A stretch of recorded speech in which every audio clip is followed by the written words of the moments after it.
Pune Porsche case में 900 पन्नों की चार्जशीट दाखिल। 7 आरोपियों के खिलाफ बसीद गवाहों ने बयान दिए। नाबालिग आरोपी का नाम नहीं। पुणे पोर्श केस में पुलिस ने करीब 2 महीने बाद 900 पन्नों की चार्जशीट दाखिल की है। सेशन कोर्ट में गुरुवार को दाखिल किए गए 900 पेज की चार्जशीट में 17 साल के नाबालिग आरोपी का नाम शामिल नहीं किया गया है। नाबालिग का मामला जुवेनाइल जस्टिस बोर्ड (JJB) के सामने है। वहीं 7 आरोपियों के खिलाफ आपराधिक षड्यंत्र रचने और साक्ष्य मिटाने से संबंधित धाराओं के तहत आरोपी बनाया गया है। इनमें नाबालिग के माता-पिता, ससून जनरल अस्पताल के 2 डॉक्टर और 1 कर्मचारी और 2 बिचौलिए शामिल हैं। नाबालिग ने पोर्श कार से बाइक को टक्कर मारी थी। 2 लोगों की मौत हुई थी।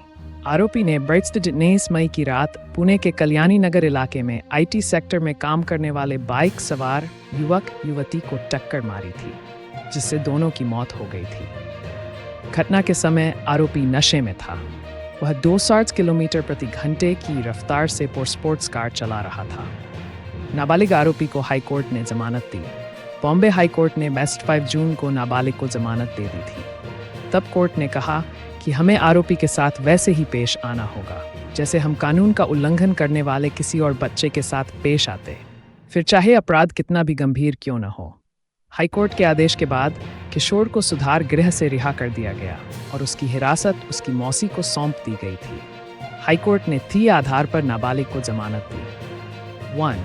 हाईकोर्ट ने कहा आरोपी की उम्र 28 साल से कम उसे ध्यान में रखना जरूरी। आरोपी लड़के की आंटी ने बॉम्बे हाई कोर्ट में रिहाई की याचिका लगाई थी। इस याचिका में कहा गया था कि लड़के को गैर कानूनी तरीके से हिरासत में रखा गया है, उसे रिहा किया जाना चाहिए।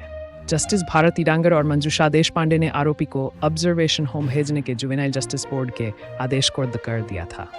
बेंच ने यह भी नोट किया कि जुवेनाइल जस्टिस बोर्ड का आदेश अवैध था और बिना जुरिस्डिक्शन के जारी किया गया था। एक्सीडेंट को लेकर रिएक्शन और लोगों के गुस्से के बीच आरोपी नाबालिग की उम्र पर ध्यान नहीं दिया गया। CCL 12 साल से कम उम्र का है, उसकी उम्र को ध्यान में रखना जरूरी है। कोर्ट बोला नाबालिग आरोपी के साथ बड़े आरोपियों जैसा बर्ताव नहीं कर सकता। कोर्ट ने कहा कि हम कानून और जुवेनाइल जस्टिस एक्ट के उद्देश्य से बंधे हुए हैं और हमें आरोपी के साथ वैसे ही पेश आना होगा जैसे हम कानून का उल्लंघन करने वाले किसी और बच्चे के साथ पेश आते, फिर चाहे अपराध कितना भी गंभीर क्यों न हो। आरोपी रिहैबिलिटेशन में है, जो कि जुवेनाइल जस्टिस एक्ट मुख्य उद्देश्य है। वह साइकोलॉजिस्ट की सलाह भी ले रहा है और इसे आगे भी जारी रखा जाएगा। 3. कोर्ट ने कहा था एक्सीडेंट के बाद से आरोपी भी सदमे में है। कोर्ट ने सुनवाई के दौरान कहा था कि ये सही है कि इस एक्सीडेंट में 2 लोगों की जान गई, लेकिन ये भी सच है कि नाबालिग बच्चा भी सदमे में है।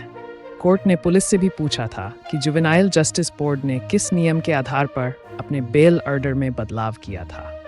बेंच ने नोट किया था कि पुलिस ने जुवेनाइल बोर्ड के जमानत के आदेश के खिलाफ किसी ऊपरी अदालत में याचिका दाखिल नहीं की थी।